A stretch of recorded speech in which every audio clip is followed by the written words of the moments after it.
Warkah cinta buat Malaysiaku, ke hadapan Malaysiaku yang tercinta. Malaysiaku sayang, aku tahu kamu penat. Aku tahu kamu sakit. Penat dengan keriuhan dan keserabutan manusia. Sakit dengan pelbagai kerosakan atas tanahmu ini. Aku tahu kamu juga rindu ingin lihat suasana di tanahmu ini harmoni kembali, dengan anak-anak bermain riang di taman.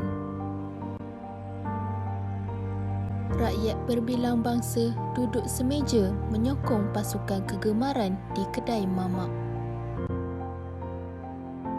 Jalan-jalan raya indah dihiasi lampu liplap sepanjang perayaan.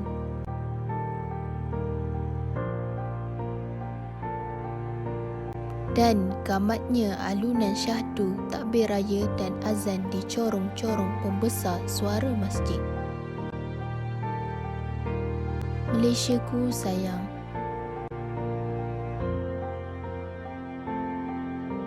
aku tahu kamu rindu itu semua, kerana aku juga begitu. Sangat rindu dengan kemerdekaan dan kebebasan kita dahulu. Bebas ke mana-mana tanpa perlu risau ancaman virus. Tanpa perlu memakai pelitup muka, tanpa perlu melakukan penjarakan sosial. Ya, siapa saja yang tidak rindu? Sudah bertahun kita berkorban untuk mencapai kemerdekaan ini. Senang-senang sahaja orang yang tidak bertanggungjawab ini ingin hancurkan kemerdekaan kita. Malaysiaku, jika berabad lalu untuk mencapai kemerdekaan, kamu berperang dengan manusia durjana. Kini, kamu berperang dengan sesuatu yang lebih sukar untuk diperangi. Musuh yang amat sukar dilihat, apatah lagi dicari. Namun, peperangan ini tidak mustahil untuk kita tamatkan. Malaysia ku sayang, jangan kamu risau. Atas nama cinta pada Malaysia, akan kami berjuang sehabis mungkin untuk menjagamu. Kemerdekaan dan kebebasan akan menjadi milik kita kembali. Kami janji kerana Malaysia tanah tumpahnya darahku.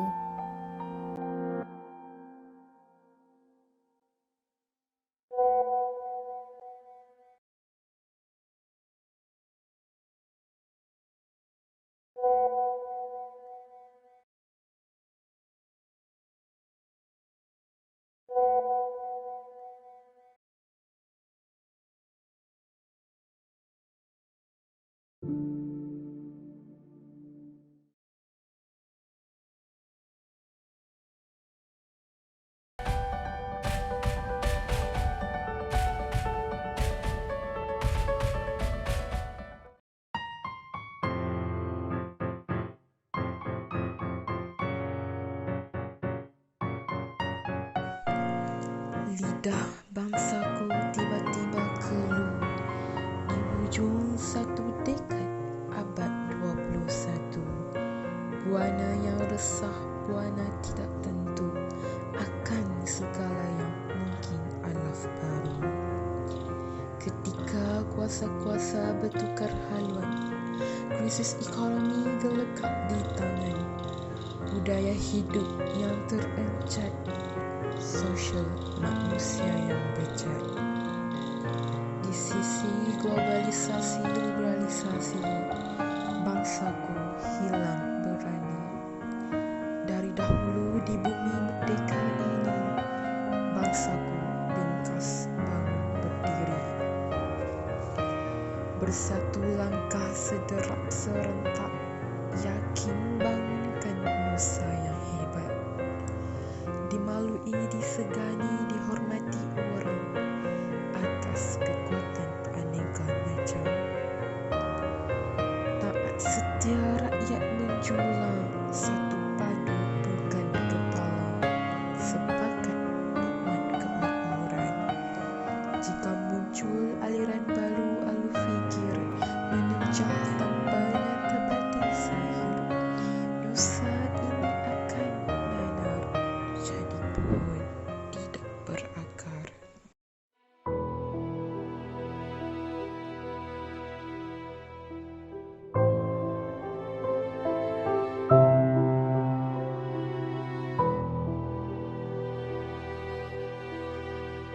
Engkau tanah air, pemilik perut yang berbudi, penampung hujan, penyedut sinar mentari. Lahirlah anakmu dari semayan petani.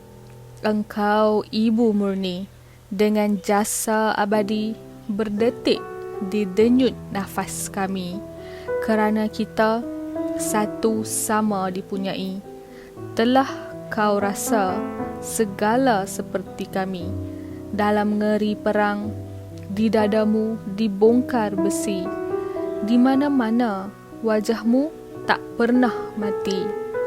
Tapi begitu, sejarah hidup zaman berzaman pernah merangkul pahlawan kemerdekaan. Mereka sujud dalam kaku, mohon perlindungan. Bukankah dengan kasih dan harapan kau tenggelamkan mereka dalam dakapan, di mana bunga ganti nisan bertaburan. Negara baru di atas rongga jantungmu akan tertegak bertapak dalam kebebasan. Cinta antara kita, wahyu dari Tuhan.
datang semua, ini masa kita.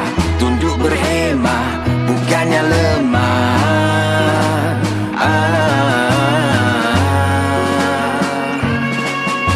Selamat datang semua, ini masa kita. Di mata dunia luar biasa.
Perdana Menteri Malaysia yang pertama iaitu Tunku Abdul Rahman Putra Al-Haj juga dikenali sebagai bapa kemerdekaan. Pada waktu permulaan pimpinan Tunku, tugas terpenting Tunku ialah memupuk kerjasama antara kaum dan mencapai persetujuan atas perkara-perkara pokok bagi pemerintahan negara merdeka. Tunku berusaha dengan yakin, sabar dan tawakal bagi menyatupadukan kaum-kaum di samping menjaga keutuhan bangsa Melayu dan MCA iaitu Pertubuhan Cina Tanah Melayu yang ditubuhkan pada 1952. Hasilnya, Perikatan UMNO dan juga MCA diberi kemenangan kepada dua-dua pihak. Perdana Menteri Malaysia yang kedua ialah Tun Haji Abdul Razak bin Datuk Husin yang dilahirkan pada 11 Mac 1922 dan meninggal dunia pada 14 Januari 1976. Tunku Abdul Razak merupakan Perdana Menteri Malaysia yang berkhidmat selama 6 tahun iaitu daripada tahun 1970 hingga 1976. Beliau terkenal dengan pelancaran Dasar Ekonomi Baru iaitu DEB yang dilancarkan pada 1971 yang bertujuan untuk mengatasi masalah ekonomi di Tanah Melayu pada ketika itu. Selepas kematiannya, beliau dikenang jasanya sehingga digelar sebagai Bapa Pembangunan Malaysia. Tun Husin bin Dato' On dilahirkan pada 12 Februari 1922. Beliau merupakan Perdana Menteri Malaysia yang ketiga berkhidmat dari tahun 1976 sehingga 1981. Beliau diperlihatkan sebagai seorang Perdana Menteri yang berusaha sedaya upaya dalam perjuangan untuk mencapai perpaduan kaum dan mempunyai reputasi untuk bertindak keras kepada sesiapa yang cuba membangkitkan kekacauan perkauman dalam negara. Oleh sebab usahanya dalam pemupukan perpaduan dalam kalangan masyarakat Malaysia, Tun Husin On telah dikenang sebagai Bapa Perpaduan. Malaysia merupakan sebuah negara yang dihormati kerana kemajuan dan kestabilannya yang terkenal bukan sahaja di rantau Asia Tenggara, malahan di persada dunia. Tun Dr. Mahathir bin Mohamad merupakan Perdana Menteri Malaysia yang keempat. Penggal kepimimpinannya dari 16 Julai 1981 sehingga 31 Oktober 2003 iaitu sepanjang tempoh 22 tahun. Beliau merupakan Perdana Menteri yang mempunyai rekod pemerintahan paling lama di Malaysia dan rantau Asia Tenggara. Beliau turut dinobatkan sebagai Bapa Pemodenan Malaysia kerana berjaya membangunkan Malaysia menjadi sebuah negara industri baru yang disegani di kalangan negara-negara membangun. Pada tempoh 22 tahun sebagai Perdana Menteri menjadikan beliau sebagai pemimpin kedua paling lama yang memegang jawatan tersebut di Asia Tenggara selepas Presiden Suharto dari Indonesia. Abdullah bin Ahmad Badawi merupakan bekas Perdana Menteri kelima Malaysia. beliau mewarisi kepimpinan daripada Tun Dr. Mahathir Mohamad. Beliau digelar sebagai bapa pembangunan modal insan Malaysia. Semasa pemerintahan beliau telah berjanji bagi meningkatkan lagi kawalan pencegahan rasuah dengan memberi lebih kuasa kepada agensi-agensi pencegahan rasuah. Selain itu, beliau juga memperkenalkan Islam Hadari bagi memperkembangkan ekonomi dan teknologi di Malaysia. Seterusnya, beliau juga memegang banyak jawatan, antaranya ialah pengurusi bagi ASEAN sejak tahun 2005. Namun pada tahun 2009 iaitu 1 September, beliau telah meletak jawatan dan seterusnya diganti oleh Datuk Seri Najib bin Tun Abdul Razak iaitu sebagai Perdana Menteri ke-6 Malaysia. Beliau juga telah mendapat gelaran Bapa Transformasi. Hal ini kerana semasa pemerintahan beliau telah memberikan banyak sumbangan, antaranya ialah beliau memperkenalkan Klinik Satu Malaysia, pembangunan UTC, GST dan banyak lagi. Namun pada Mei 2018, beliau gagal mempertahankan jawatan beliau sebagai Perdana Menteri, lalu diganti oleh Parti Pribumi Bersatu Malaysia. Bila negara kita dilanda dengan pandemik yang mengancam keselamatan rakyat dan ekonomi negara, pemimpin negara kita mengambil beberapa tindakan drastik bagi mengatasi krisis ini. Dan cabaran dalam menguruskan negara kita semasa itu disahut oleh Perdana Menteri kita yang ke-8, iaitu Tan Sri Muhyiddin Yassin, sebaik beliau mengambil alih teraju pentadbiran negara. Walaupun beliau hanya genap setahun bertugas sebagai Perdana Menteri Malaysia, krisis pandemik ini merupakan kali pertama dalam sejarah Malaysia yang terbukti amat sukar bagi membendung penularannya. Semangat beliau dalam membendung penularan COVID-19 telah memberikan juga manfaat kepada rakyat dan negara. Jasa yang beliau telah curahkan demi kebaikan rakyat, bangsa dan negara sama sekali tidak akan dilupakan.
sejahtera dan salam sejahtera.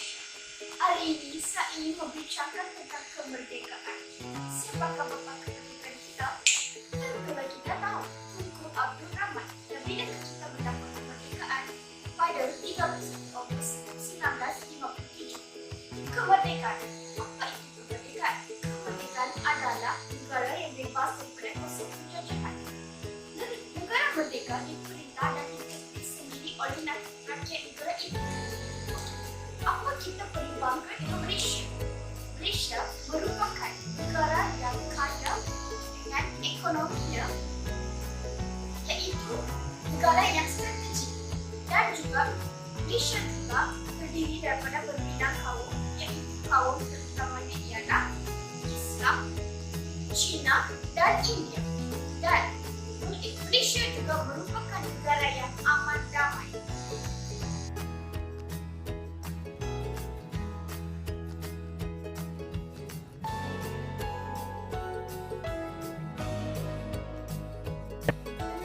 Sebagai rakyat Malaysia, sudah tentu kita tahu pada detik 31 Ogos melambangkan Hari Kebangsaan bagi negara Malaysia. Bagi saya, merdeka tu maksud negara kita bebas dari segi dijajah dan negara kita dapat berdiri dengan sendiri. Merdeka bukan sahaja bermaksud bebas secara fizikal, malah bebas dari segi mentaliti dan rohani. Pada pendapat saya, maksud merdeka ini adalah negara kita bebas daripada penjajah. Harta negara menjadi milik rakyat dan kita dapat hidup dengan aman dan damai. Merdeka membawa berbagai aspek positif kepada rakyat seperti keselamatan yang terjamin, peningkatan taraf pendidikan dan ekonomi negara.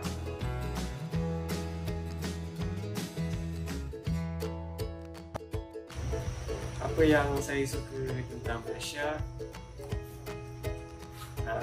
Komuniti rakyat yang pelbagai dan adat istiadat budaya yang unik. Di Malaysia banyak makanan yang best. Apa yang saya suka tentang Malaysia adalah ia mempunyai pelbagai jenis kaum yang mengamalkan agama, budaya dan bahasa yang berlainan. Oleh itu, ia menjadikan Malaysia sebuah negara yang kaya dengan kepelbagaian budaya dan bahasa. Seperti nasi lemak,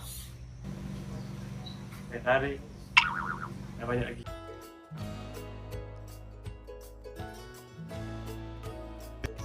Seperti yang kita tahu, negara kita sekarang ni dilanda wabak yang bahaya.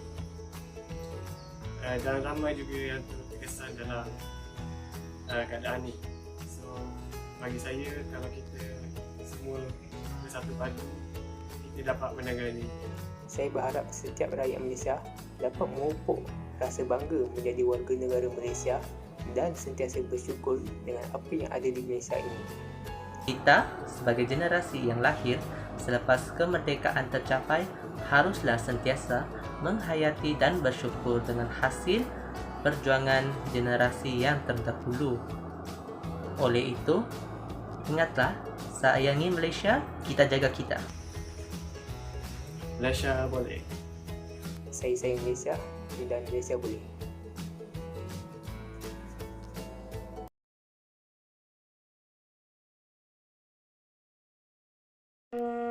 Sebagai rakyat Malaysia, kita hendaklah mengambil peluang menghayati makna sebenar kemerdekaan, kerana sebuah kemerdekaan itu bukan hanya sekadar retorik perkisahan sejarah semata-mata. Oleh itu, sempena sambutan Hari Kemerdekaan Malaysia yang ke-64 bagi tahun 2021 ini, erti kemerdekaan adalah bukan pada lawangan merdeka. Merdeka bukan pada lawangan semata-mata. Namun, erti kemerdekaan pada generasi kini adalah membabitkan kemerdekaan jiwa dan minda yang dipupuk menerusi pembinaan jati diri yang dibentuk melalui 4 aspek utama, iaitu agama, akhlak, pendidikan dan bahasa. Kerana ancaman penjajahan kini yang berbentuk baharu, harapan saya ingin negara kita kekalkan kemerdekaan.